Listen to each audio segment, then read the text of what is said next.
Everyone, welcome to my channel. আগের দিন আমরা ফারাক্কা অবধি এসেছিলাম।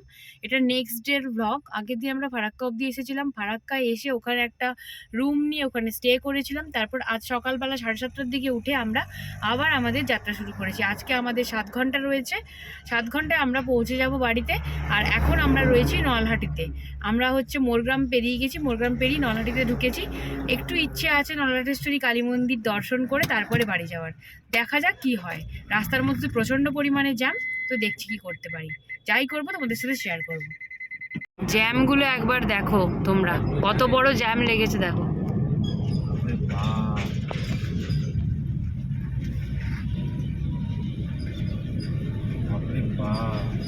বাবা ভালো করেছো, বেরিয়ে চলে এসেছো।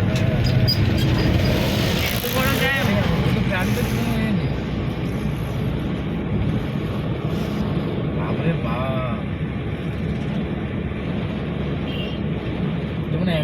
ওদের মানে চেকিং বা কিছু হচ্ছে একটা। রামপুরহাট আর নলহাটের দিকে যে রাস্তাটা গিয়েছিলাম, ওই রাস্তাটায় প্রচন্ড পরিমাণে জ্যাম ছিল। তো ওই জ্যাম কাটতে কাটতে মনে হয় বিকেল হয়ে যেত। জ্যামটা তোমরা দেখবে, আমি ভিডিওটা করেছি। তো তাই আমরা আবার যে সেই প্রথম দিন যে রাস্তাটা দিয়ে গিয়েছিলাম, মানে বহরমপুর হয়ে, তো সেই রাস্তাটা হয়েই আমরা আবার যাচ্ছি আজকে। তো আমরা অনেকটাই প্রায় চলে এসেছি।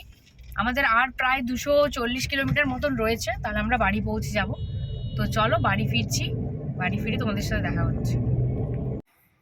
এখানে তোমার যাওয়ার সময় বর্ধমান হয়ে যখন যাচ্ছিলাম তো ওখানে মিষ্টির দোকানে ঢুকেছিলাম। এখানে এই দোকানটায় তোমরা যাও, বর্ধমানে যদি কেউ যাও মিষ্টি নিতে পারো। মিষ্টিগুলো দাম এবং অপেক্ষা সাইজও বড় এবং টেস্টও খুব সুন্দর। তো আমরা ওখান থেকে সীতাভোগ, মিহিদানা, ল্যাংচা আর রসগোল্লা নিয়েছিলাম। ভীষণ সুন্দর খেতে এবং ভীষণ টেস্টি খেতে, কি বলবো। আর তোমরাও নিতে পারো, ট্রাই করে দেখতে পারো। যাদের বর্ধমানের ওই দিকে বাড়ি তো তারা তো রেগুলারই খাও। তো অনেকটা রাস্তার পর আমরা এখন পৌঁছে গেছি কেশপুরের রাস্তায়। আমাদের আর কিছুক্ষণ 49 কিলোমিটার রয়েছে, আমরা বাড়ি পৌঁছে যাব। আর হোম হোম সুইট হোম, বাড়ি পৌঁছে গেছি। বাড়ি পৌঁছে গিয়েই ফার্স্ট ফ্রেশ ট্রেশ হবো, তারপরে তোমাদের সাথে দেখা করছি।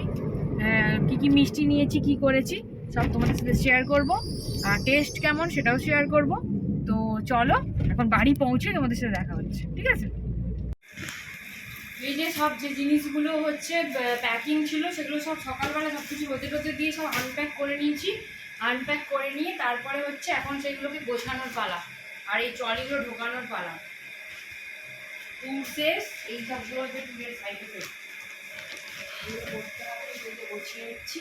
আর যে জিনিসগুলো কিনে এনেছি ওইগুলো সুন্দর করে গুছিয়ে নেবো। হয়ে গেছে, এবার ওই ব্যাগটা দাও আমাকে, বন্ধ করে দাও, দিয়ে ওই ব্যাগটা দাও।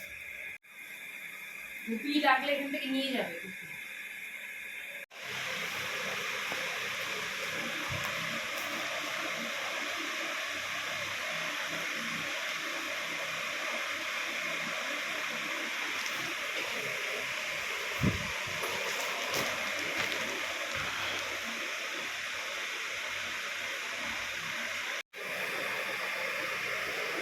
ট্রলিটা তোলো, ওটাকে ঢুকিয়ে দেবো।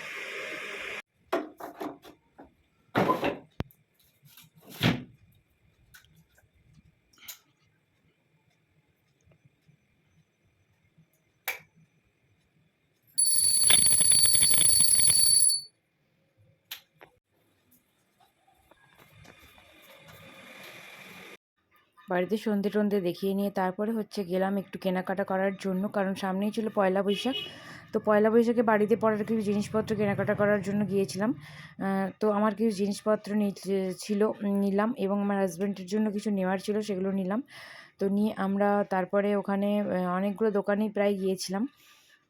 ওর কিছু জিনিসপত্র নেওয়ার ছিল, তো সেগুলো নিয়ে তারপরে গেলাম এম বাজারেও দেখলাম কিছু যদি পাওয়া যায় সেরকম বাড়িতে পরার হট প্যান্টগুলো। তো দেখলাম আছে, অনেকগুলোই প্রায় এসেছে, যেহেতু গরম পড়েছে তো অনেকগুলোই প্রায় এসেছে। তো হট প্যান্টটা নিয়ে নিলাম। নিয়ে তারপরে আমরা বাড়িতে এলাম। তো বাড়িতে আসার পরে দেখলাম যে IPL ফ্যান পার্ক এসেছে আমাদের ওখানে অরবিন্দ স্টেডিয়ামে। তো সেখানে ভীষণ সুন্দর সবাই গিয়ে ওখানে বসে আইপিএল দেখছে, তো সেটা দেখার জন্য গিয়েছিলাম। তারপরে বাড়িতে এসে ডিনার করে নিয়েছিলাম। তো তোমরা দেখতে থাকো। আজ এইটুকুই। Good night.